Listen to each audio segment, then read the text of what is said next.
ఓం శ్రీ గణేశాయ నమః. ఓం శ్రీ మహాసరస్వత్యై నమః. ఓం శ్రీ సీతారామాభ్యో నమః. శుక్ల అంబరధరం విష్ణుం శశివర్ణం చతుర్భుజం ప్రసన్నవదనం ధ్యాయేత్ సర్వవిఘ్నోపశాంతయే.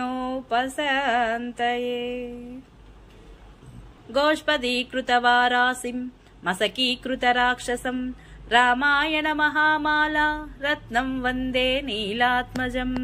రామాయ రామభద్రాయ రామచంద్రాయ వేధసే రఘునాథాయ నాథాయ సీతాయ పతయే నమః.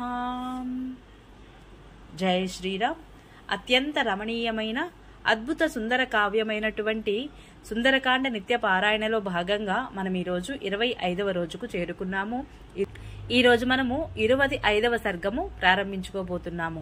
ఇందులో మనకు సీత రాక్షస స్త్రీల మాటలను నిరాకరించి శోక సంతప్తయ్యై విలపించుట గురించి తెలుసుకోబోతున్నాము. చాలా బాగుంటుంది, చివరి వరకు స్కిప్ చేయకుండా చూడండి.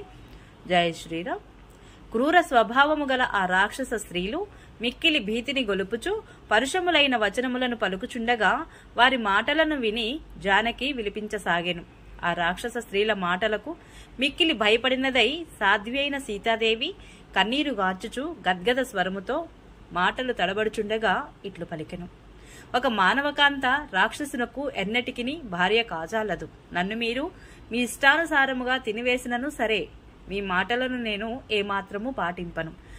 రావణుడిచే భయపెట్టబడినదై దేవకన్య వంటి ఆ సీతాదేవి రాక్షస స్త్రీల మధ్య బిక్కు మనుచు దుఃఖార్తయై శాంతికి నోచుకొనుకొండెను.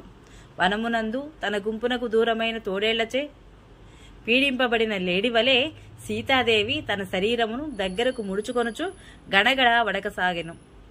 శోకముచే మనస్సున కలత చెందిన ఆ సీతాదేవి బాగుగా పుష్పించిన అశోకవరము యొక్క ఒక పెద్ద కొమ్మను ఆలంబనముగా చేసుకొని భర్తను తలుచుకొనుచు చింతింపసాగెను.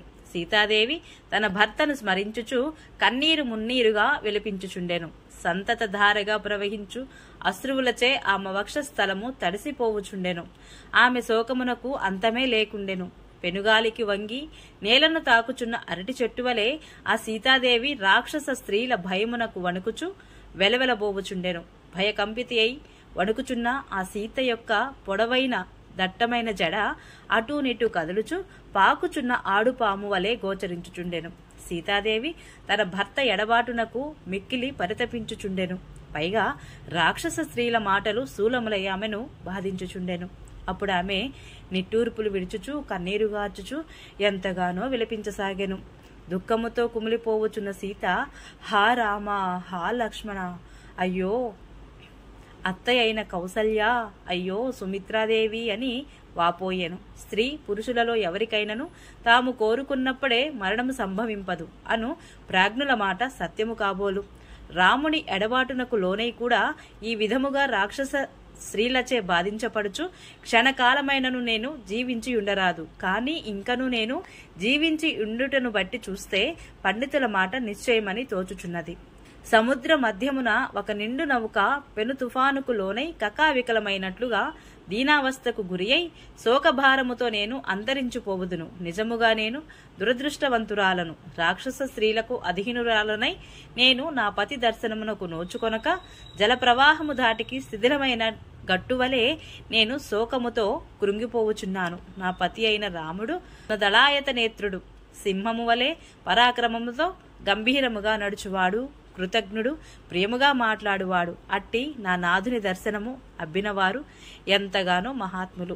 సద్గుణ సంపన్నుడిగా జగద్విఖ్యాతుడైన శ్రీరాముడిని ఎడబాసిన నేను తీక్షమైన విషమును మింగిన దానివలే జీవించియుండుట దుర్లభము. నేను పూర్వజన్మలో ఎట్టి పాపము చేసుకుని ఇంటినో కదా.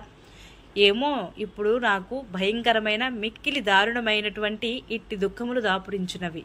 రాక్షస స్త్రీల ఆధీనములో ఉన్న నేను రాముడిని ఏ విధముగానూ చేరజాలను. కనుక అంతులేని శోకములో మునిగిన నేను జీవితమును చాలించుటయే యుక్తము.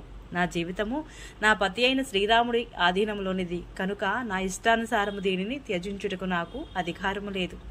మనుష్యత్వము పుణ్యపాప విచేక్షణ చేయునట్టి వివేకము గలది. అందువలన ఈ జీవితమును త్యజించుటకు నాకు అవకాశము లేదు.